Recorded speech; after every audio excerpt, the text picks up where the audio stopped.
તો જય માતાજી મિત્રો, આપણા બ્લોગમાં તમારું સ્વાગત છે અને બધાને રામ રામ ને આપણો આ ફર્સ્ટ બ્લોગ છે તો તમે જોવાનું ભૂલતા નહીં અને સપોર્ટ કરજો, લાઈક કરજો. અને અત્યારે આપણે દુકાનથી નીકળી ગયા અને ઘરે જતા હતા અને આપણું બાઇક ભૂલી ગયા છીએ ગલ્લે, તે લેવા જવી છીએ, તમે જોઈ શકો છો.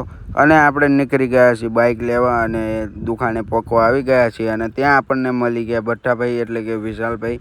અને ત્યાંથી આપણે બાઇક લેવાનું ચાલુ કરી નાખ્યું અને ત્યાંથી આપણે બાઇક લઈને નીકળી ગયા. તો હવે આપણે જવાનું છે બુરાન બાજુ, એટલે કે બુરાનનું કામ ચાલુ છે એ બાજુ, અને એ બાજુ જવી છીએ. અને ત્યાં પહોંચી ગયો અને ત્યાં મળે સંજયભાઈ, તેમને મજા કરી અને પછી અમે બધા ત્યાં બેસ્યા.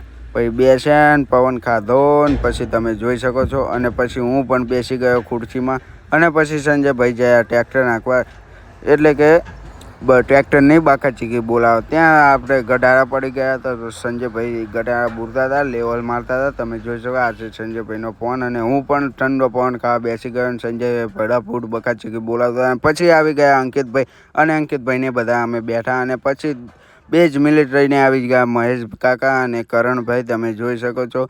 અને નવા આવ્યા હોય તો લાઈક કરજો. જય માતાજી.